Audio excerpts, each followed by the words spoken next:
मात्र सखल ऋषिमुनि मान डकू त्रिपुरवासी मान डाकी जाग आरंभ कर पैसा नहीं लॉकडाउन नहीं लक्षे ब्राह्मण को डाकी लक्षे गोदान आने दान स्वरूप कृष्ण देवे ब्राह्मण मान जा जदि दबु घर कूले सबू दिन से कृष्ण पुओ बेटी दर्शन दर्शन पाऊ जा महाप्रभु टंकार पैसा नहीं तीन कोटी से दिन देव कि मोह सखी वाला धीर धीर देव कि जे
गमन करती ताकांक घरे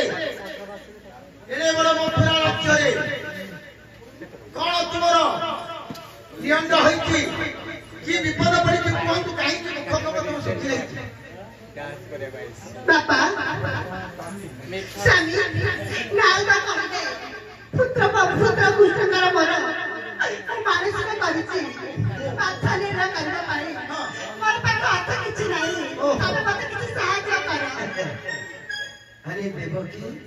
सब मथुरा खंडकर अधिपति उग्रसेन राजा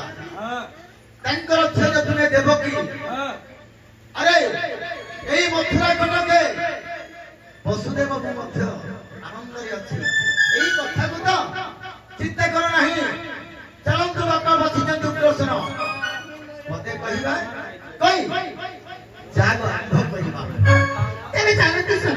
वसुदेव देवकी नारद तीन जन जाई अंतपुर मध्य पहुंची गले राजा उग्रसेन निकट रे उग्रसेन बसी भारी आनंद मन रे झील तू देखी कहले झील এই জায়গা উগ্রসেন বসছো कहीं केते दुख पहले मु पानी पानी कोन चेयर कोन थाली बेकन बेकन बिके रखी थाली आहा प्राणना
ତୀର୍ଥରେ ଯାଗ କରିବା ପାଇଁ ମୁଁ ସତ୍ୟ କରିଥିଲି ବାପା।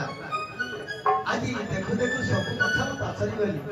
ହଁ ବାପା, ଆଜି ନାରଦ ମହର୍ଷି କହିବା ଯୋଗୁ ସେ କଥା ମୋର ମନେ ପଡିଗଲା। ବସିଛନ୍ତି ବସୁଦେବ, ଉଗ୍ରସେନ, ବ୍ରହ୍ମାଙ୍କର ପୁତ୍ର ନାରଦ ମହର୍ଷି, ଇଆଡେ ଦେବକୀ ବସି, କୃଷ୍ଣ ବଳରାମ ବସି ସମସ୍ତଙ୍କର ମୁଖକୁ ଚାହୁଁଛନ୍ତି। କୃଷ୍ଣଙ୍କର ହୃଦୟର ଜାତି ନାଟ୍ୟ ଲଗେଇଲେ। ହେଲେ କେମିତି ହବ? ଉଗ୍ରସେନ କହିଲେ କିଛି ନାହିଁ, ଫାଲ୍ଗୁନ ମାସ ଶୁକ୍ଳ ପକ୍ଷ ପଞ୍ଚମୀ ତିଥିରେ ଯାଗ ଆରମ୍ଭ ହବ 5 ଦିନ। এই 5 দিন ମଧ୍ୟରେ ପ୍ରଥମ ଦିନ କୃଷ୍ଣ ଲକ୍ଷେ ଗୋଦାନ ବ୍ରାହ୍ମଣଙ୍କୁ ଦାନ ସ୍ୱରୂପ ଦେଇଥିଲେ। ଦ୍ୱିତୀୟ ଦିନ ପ୍ରଜ୍ୱଳିତ ହୋଇ ଅଗ୍ନି ଜଳିବ। ସେଇ ଯାଗକୁଣ୍ଡ ପାଖରେ ଗାର୍ଗବ ମହର୍ଷି ମଧ୍ୟ ବସି ମନ୍ତ୍ର ପାଠ କରିବେ। ତାପରେ ତୃତୀୟ ଦିନ ମଥୁରାପୁରବାସୀ ମାନେ କେହି ମଧ୍ୟ ରହିବେ ନାହିଁ। ମଥୁରାପୁର ମଧ୍ୟରେ ଗଙ୍ଗା, ଯମୁନା, ସରସ୍ୱତୀ, ତ୍ରିବେଣୀ ନଦୀ ବହୁଛି। ସେଇ ମଧୁବନ ପର୍ବତ ପାଖରେ ଯାଗର ନିର୍ମାଣ ହେବ। ଯାଅ, ଏଇ ମାଘ ମାସ ଫାଲ୍ଗୁନ ମାସ ସେ ପହଞ୍ଚିଲେ। ଶୁକ୍ଳ ପକ୍ଷରେ ପଞ୍ଚମ ତିଥିରେ ଯାଗ ବେଦିକା ଆରମ୍ଭ ହେବ। ଯେତେବେଳେ ନାରଦ କହିଦେଲେ, ନାରଦ କହିବା ଆଗରୁ ହେ ନାରଦ ମହର୍ଷି, ନିମନ୍ତ୍ରଣ ଦେବା ପାଇଁ ଆମ ପାଖରେ କେହି ନାହାନ୍ତି। ସ୍ୱର୍ଗ, ମର୍ତ୍ତ୍ୟ, ପାତାଳ, ତ୍ରିପୁର, ଭୁବନ ମଧ୍ୟରେ ତୁମେ ନିମନ୍ତ୍ରଣ ପତ୍ର ଦେଇଦିଅ। ନାରଦ କହିଲେ, ଉଗ୍ରସେନ କହିଲେ, ହେ ନାରଦ, ଆପଣ ଯଦି ପାଞ୍ଜି ଦେଖିକି ଆଉ ଟିକେ ଦୂରରେ ଯୋଗ କାଢିଥାନ୍ତେ, ପଇସା କମାଟାରେ ବ୍ୟସ୍ତ ହେଇଥାନ୍ତା। ଆମ ପାଖରେ ସମୟ ଥିଲା, ଆମର ଲୋକ ବୋଲିକି ତ୍ରିପୁର ଯାକରେ 21 ବ୍ରହ୍ମାଣ୍ଡରେ ଯୋଗ ନିମନ୍ତ୍ରଣ ଦେଇଥାନ୍ତେ। ଆଉ ତ ସମୟ ନାହିଁ। ଫାଲ୍ଗୁନ ମାସ ଶୁକ୍ଳ ପକ୍ଷ, ଆଜି ଶୁକ୍ଳ ପକ୍ଷ ହେଇଗଲା, ଆଉ କହିଲା ଅମାବାସ୍ୟା ପ୍ରତିପଦା, ଆଉ ମଝିରେ 2 ଦିନ ରହିଲା, ଦ୍ୱିତୀୟା ତୃତୀୟା। ଚତୁର୍ଥୀ ପରେ ପଞ୍ଚମୀ ଦିନ ଯଜ୍ଞ ଆରମ୍ଭ। ତେଣୁ ଏ 14 ଭୁବନ 21 ବ୍ରହ୍ମାଣ୍ଡରେ ନିମନ୍ତ୍ରଣ ଦିଆହବ। କାହିଁକିନା ରାଜାଙ୍କୁ ଦିଆହବ, ଋଷିମାନଙ୍କୁ ଦିଆହବ, ବ୍ରାହ୍ମଣ ମାନଙ୍କୁ ଦିଆହବ, ଅତିଥି ଅଧ୍ୟାପକ ସନ୍ନ୍ୟାସ ମାନଙ୍କୁ ଦିଆହବ। ତେଣୁ ଆମ ପାଖରେ ସମୟ ନାହିଁ। ଆପଣ ଯଦି ଆମକୁ କୃତାର୍ଥ କରିବେ ଆମେ ଗୋଟିଏ କଥା କହିବୁ।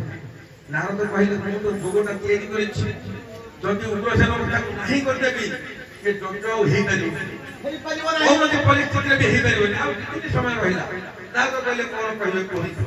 ଉଗ୍ରସେନ କହିଲେ, ହେ ମୁନି, ଆପଣଙ୍କର ହଉଛି ମନୋଯାନ, ଆପଣ ଇଚ୍ଛା କଲେ 14 ଭୁବନ ଏକ ନିମିଷ ମଧ୍ୟରେ ଯାଇପାରନ୍ତି। ଆପଣ ଏ ନିମନ୍ତ୍ରଣ ଦବା ଦାୟିତ୍ୱ ଆପଣ ହିଁ। ନାରଦ କହିଲେ, କଣ କହିଲି ମୁଁ? ଆଉ ଥରେ 14 ବ୍ରହ୍ମାଣ୍ଡକୁ ନିମନ୍ତ୍ରଣ ଦେବାର ଅଛି।